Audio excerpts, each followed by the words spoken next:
Boa noite, povo de Deus. Eu aproveitando novamente uma oportunidade única na nossa vida de estarmos todos os dias na presença do Senhor. Na minha vida não é diferente. Eu aproveitando esse momento, essa noite maravilhosa, essa noite em que Deus tem nos dado as condições de estar na presença dele. Vou estar fazendo mais um vídeo, está falando mais uma vez sobre um desses livros maravilhosos, que é um livro da Bíblia. Hoje vou estar me atendo ao livro de Lamentações, capítulo 4 do livro de Lamentações, onde diz assim a palavra do Senhor. Livro de Lamentações, capítulo 4, a partir do versículo 1. Como se escureceu o ouro, como se mudou o ouro refinado, como estão espalhadas as pedras do santuário pelas esquinas de todas as ruas. Os nobres filhos de Sião, comparáveis a ouro puro, como são agora reputados por objetos de barro, obras da mão do oleiro. Até os chacais dão o peito, dão de mamar a seus filhos, mas a filha do meu povo tornou-se cruel, como os avestruzes no deserto. A língua das crianças que mama fica pegada pela sede ao céu da boca. Os meninos pedem pão, e ninguém há que lhes dê. Os que se alimentavam de comidas finas desfalecem as ruas. Os que se criaram entre escalarta se apegam aos montouros, porque maior é a maldade da filha do meu povo do que o pecado de Sodoma, que foi subvertida como num momento sem emprego de mãos nenhuma. Os seus príncipes eram mais alvos que a neve, mais brancos do que o leite, eram mais ruivos de corpo do que os corais, e tinham uma formosura da safira, mas agora escureceu-se-lhe o aspecto mais do que a fuligem. Não são conhecidos nas ruas, a sua pele se lhe pegou aos ossos, secou-se como uma madeira. Mais felizes são as vítimas da espada do que as vítimas da fome, porque essas se definham atingidas mortalmente pela falta de produtos do campo. As mãos das mulheres outrora compassivas cozeram seus próprios filhos. Esses lhes serviram de alimento na destruição da filha do meu povo. Deu o Senhor cumprimento à sua indignação, derramou o ardor da sua ira, acendeu fogo em Sião, que consumiu os seus fundamentos. Não creram os reis da terra, nem todos os moradores do mundo, que entrasse o adversário, o inimigo, pelas portas de Jerusalém. Foi por causa dos pecados dos seus profetas, das maldades dos seus sacerdotes, que se derramou no meio dela o sangue dos justos. Eram como cegos nas ruas, andavam contaminados de sangue. Eram como cegos nas ruas, andam contaminados de sangue, de tal sorte que ninguém lhes pode tocar nas roupas. Apartai-vos, imundos, gritavam-lhes. Apartai-vos, não toqueis. Quando fugiram errantes, diziam-se entre as nações: jamais habitarão aqui. A ira do Senhor os espalhou, ele jamais atentará para eles. O inimigo não honra os sacerdotes, nem se compadece dos anciãos. Os nossos olhos ainda desfalecem, esperando vão socorro. Temos olhado as vigias para um povo que não pode livrar. Espreitavam os nossos passos de maneira que não podíamos andar pelas nossas praças. Aproximava-se o nosso fim. Os nossos dias se cumpriam. Era chegado o nosso fim. Os nossos perseguidores foram mais ligeiros, mais que as aves do céu. Sobre os montes nos perseguiram. No deserto nos armavam ciladas. O fôlego da nossa vida, ungido do Senhor, foi preso nos forges deles. Dele dizíamos: debaixo da sua sombra viveremos entre as nações. Fica até aqui a palavra de Deus. Foi cumprimento do que Deus estava alertando o povo, do que Deus estava falando que iria acontecer se o povo não se voltasse para os caminhos do Senhor, se o povo não andasse de acordo com os ensinamentos. Mas Jerusalém, a filha de Sião, que se tratava aqui em Lamentações, era Jerusalém, foi uma cidade que muito se perverteu. O povo de Deus muito se perverteu. Tinha tudo para estar nos caminhos corretos, tinha todos os ensinamentos para andar nos caminhos corretos, mas se perverteu desde a liderança. Em Lamentações 4:10 fala que as mulheres cozeram seus filhos. Fala assim: as mãos das mulheres compassivas cozeram os próprios filhos, e lhes serviam de alimento. Em Deuteronômio 28, 53, onde existiam aquelas bênçãos decorrentes das obediências e os castigos decorrentes das desobediências, no 28, 53, diz assim: sitiar em todas as tuas cidades até que venha cair os altos e fortes muros em que confiam.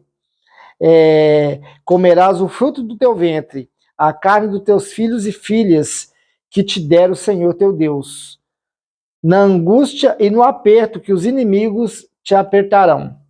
Desde lá de Deuteronômio, Deus já avisava que isso ia acontecer em decorrência das desobediências. Disse assim: se me obedecer, acontecerá isso, aquilo outro, bendito serás em entrar e sair, bendito o fruto da sua maçadeira.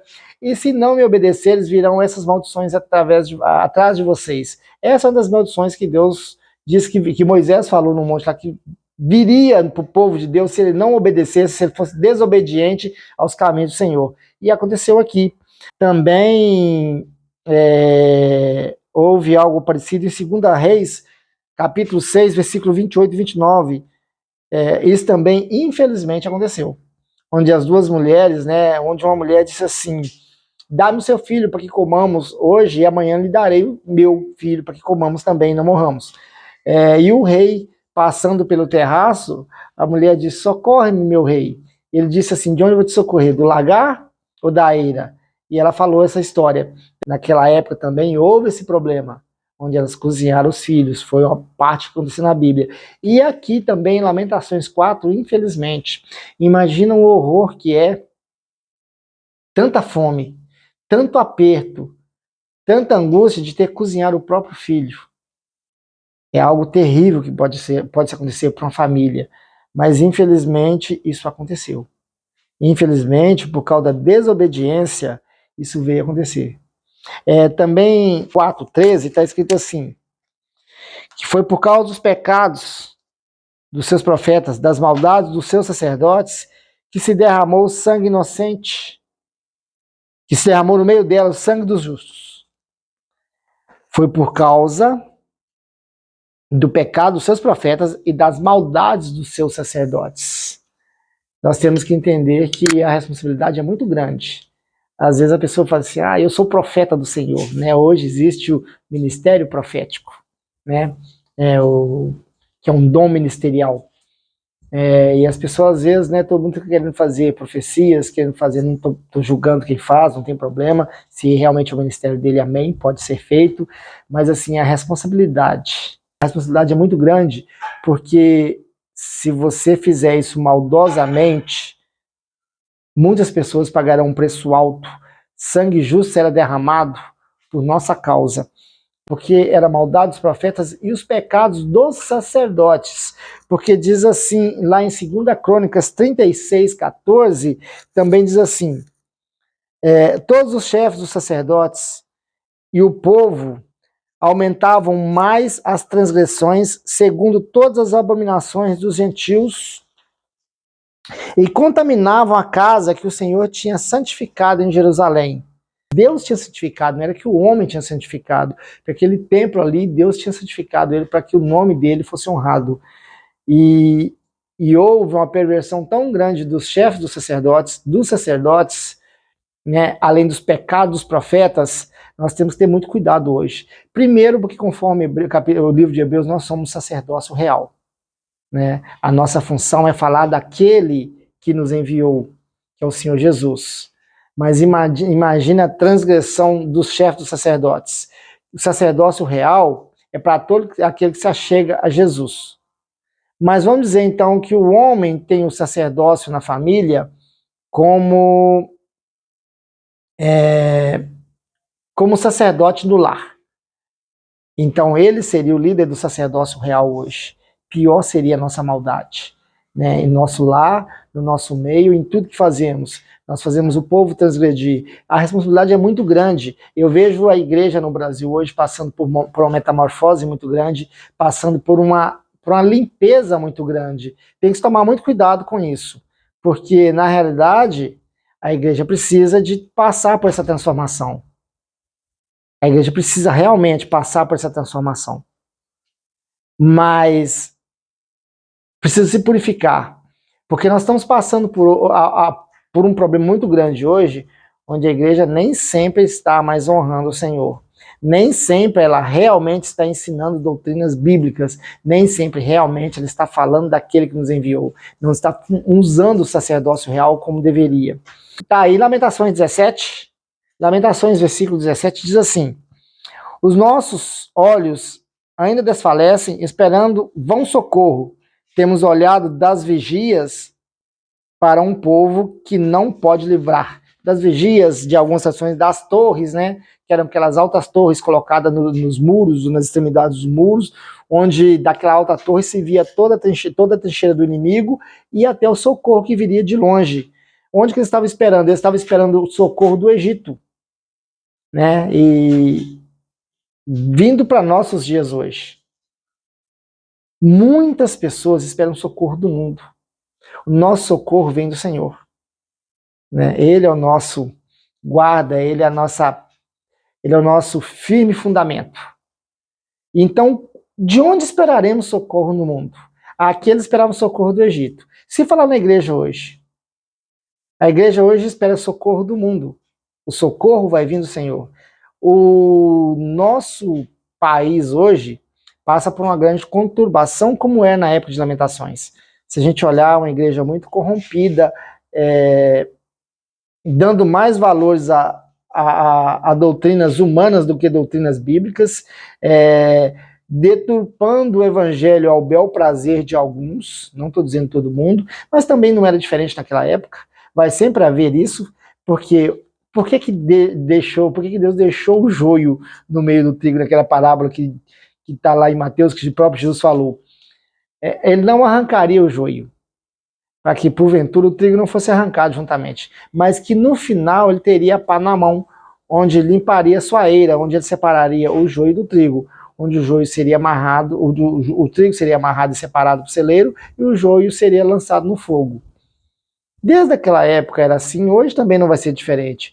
Hoje existe, como existia naquela época, pessoas de má índole na igreja, pessoas pensando em proveito próprio, e pessoas até em estágio, vamos dizer assim, num estágio tão carnal, que ele não vê mais aos olhos bíblicos as necessidades da igreja, só vê as necessidades humanas da igreja. A igreja tem necessidades humanas, mas ela deve ser olhada, até na necessidade humana na igreja, ela tem que ser olhada com um olhar espiritual. Os líderes têm que aprender a orar para pedir decisões, tem que pedir para tomar decisões, tem que pedir, tem que estar em comunhão com o Espírito Santo de Deus para ser direcionado em decisões. E muitas vezes a liderança hoje, nós como liderança, às vezes tomamos decisões carnais, nós não tomamos decisões espirituais. Por isso a igreja, por isso o povo sofre tanto, por isso há uma igreja no Brasil hoje precisando sim de muita oração, precisando de muito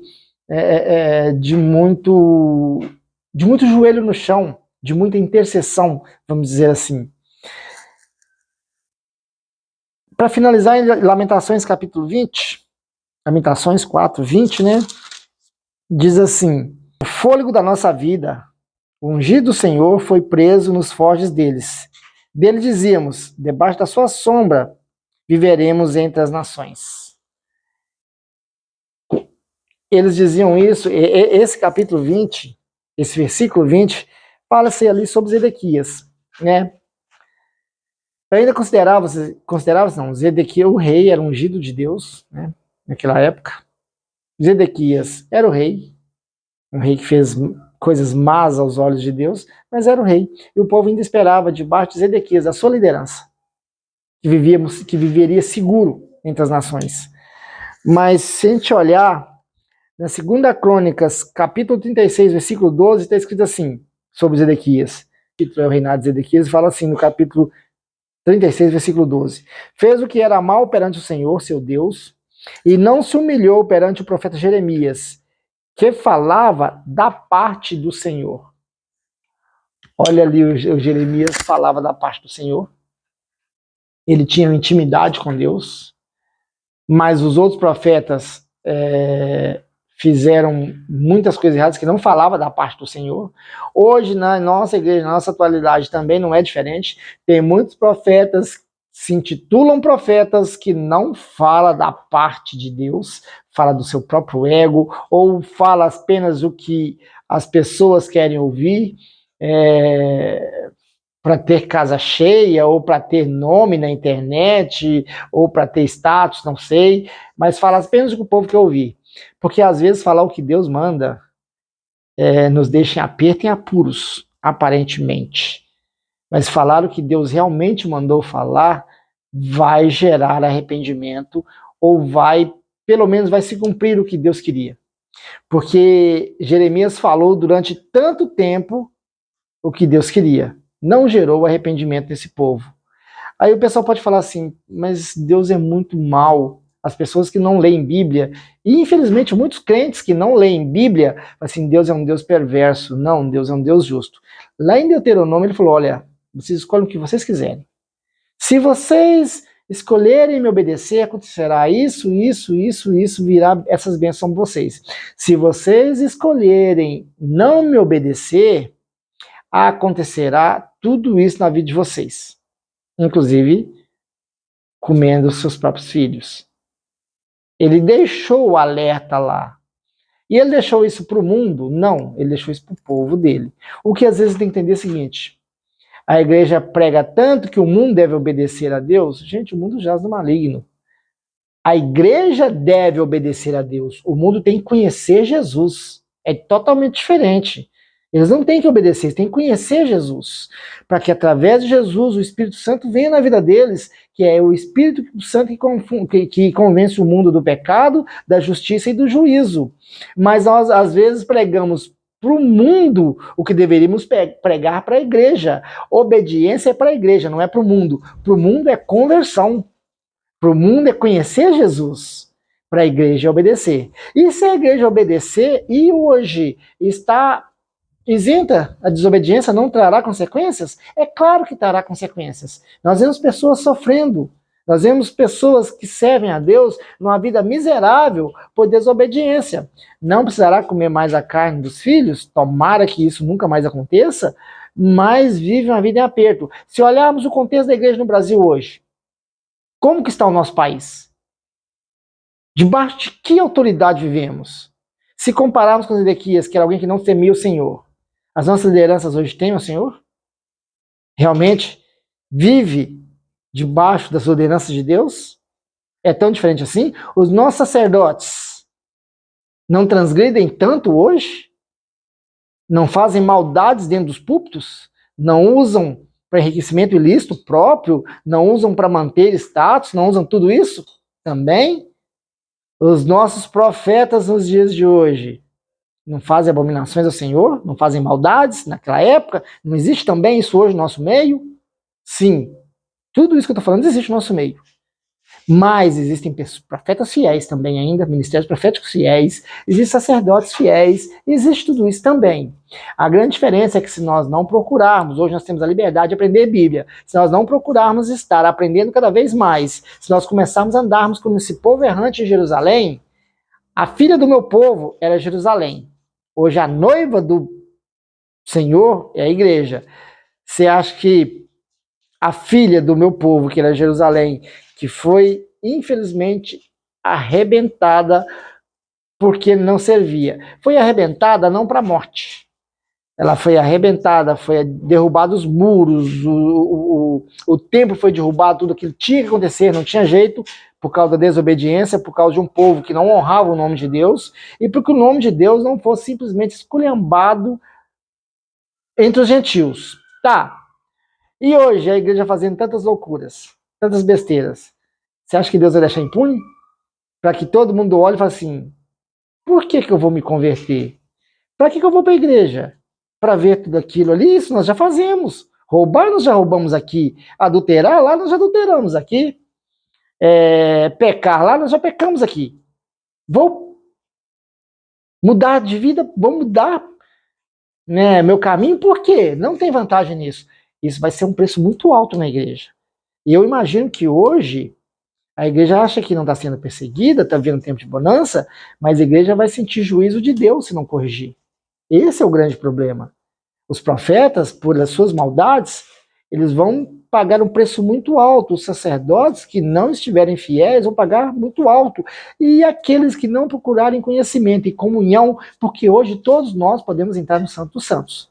Todos nós hoje somos sacerdócio real. Nós temos a plena liberdade de ajoelharmos e chegarmos a Cristo. E se não fizermos, seremos indesculpados? Falar, Senhor, Senhor, eu não sabia. Sabia sim, você tinha livre acesso, basta você dobrar seu joelho no seu momento secreto e ter intimidade com o Senhor que Ele vai te direcionar. Muitas pessoas foram salvas daquela época, porque eram pessoas fiéis a Deus, mesmo alguns justos morrendo. Hoje não vai ser diferente. No final de tudo isso, a igreja precisa ser purificada, porque está escrito que aquele que estiver sujo, que suje ainda mais. Que estiver pecando, peque ainda mais. E aquele que for limpo, santifique ainda mais. E isso vai acontecer, não tem jeito. Mas a igreja vai continuar dormente? Não vai ensinar? É a liderança que tem o papel de ensinar. Vai continuar sem ensinar o que tem que ser ensinado? Vai continuar deixando de falar a verdade? De que Ele é o caminho, a verdade e a vida? Mas, mais do que para os outros, esse caminho tem que ser vivido por nós, porque nós somos exemplos para os outros. Nós temos que, antes de pregar, aplicarmos a nós mesmos. Nós temos que, antes de falarmos para os outros, vivermos nós mesmos. Porque os profetas querem profetizar, mas não querem viver suas próprias profecias, quando é na vida deles.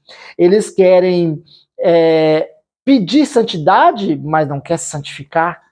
Eles pedem que o povo ore, mas eles mesmos não querem orar. Eu não estou dizendo que a gente não tem problemas, nós somos humanos, nós também vamos ter problemas. Mas como não vivermos o nosso ministério para poder ensinar os outros? Como a igreja não viver igreja para poder pegar a igreja? Nós vemos hoje uma igreja vazia, nós vemos hoje uma igreja com dificuldade de parar para orar. Mas os nossos líderes fizeram isso?